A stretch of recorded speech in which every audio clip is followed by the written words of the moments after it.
Hey everyone, welcome back to Let's Talk English. Hi friends, I'm Emma. And I'm Christopher. Today we're going to talk about something super important. How to stop being afraid of speaking English and how to improve your listening. Yeah, we're going to share some personal stories and give you easy tips you can use right now. Christopher, were you ever afraid to speak English? Oh yes, definitely. I remember the first time I had to speak English in front of people. I was so nervous. My hands were shaking. Me too. I was scared to make mistakes. I thought people would laugh at me. Yes, exactly. But you know what I learned? Making mistakes is okay. It's how we learn. That's true. And most people are nice. They don't laugh, they help. Right. So, here's tip number 1. Don't worry about being perfect. Just speak.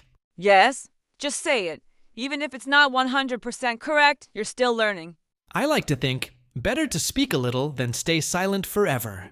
That's a good one, and here's tip number 2. Practice with friends. Talk to someone who is also learning. Yes, like us right now. This is practice too.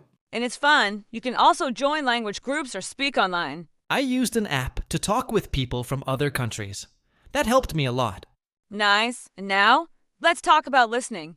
Many learners say, I don't understand when people speak fast. Yes, that's so common. So here's tip number 3. Listen to English every day. Even 10 minutes helps.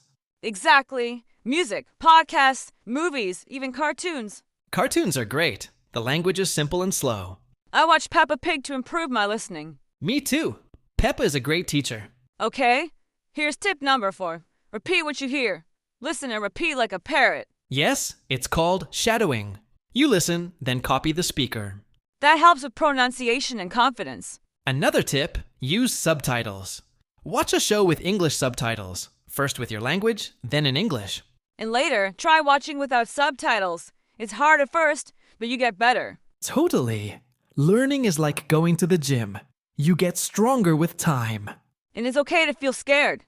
Just don't stop. Yes. So let's review our tips. Number 1, don't be afraid of mistakes. Speak anyway. Number 2, practice with friends or language partners. Number 3, listen to English every day. Number 4, repeat what you hear. Use subtitles. We hope these tips help you feel more confident. You're not alone. We are all learning together. So, speak, listen, and enjoy the journey. Thanks for joining us on Let's Talk English. See you next time. Bye. Bye-bye. Keep speaking.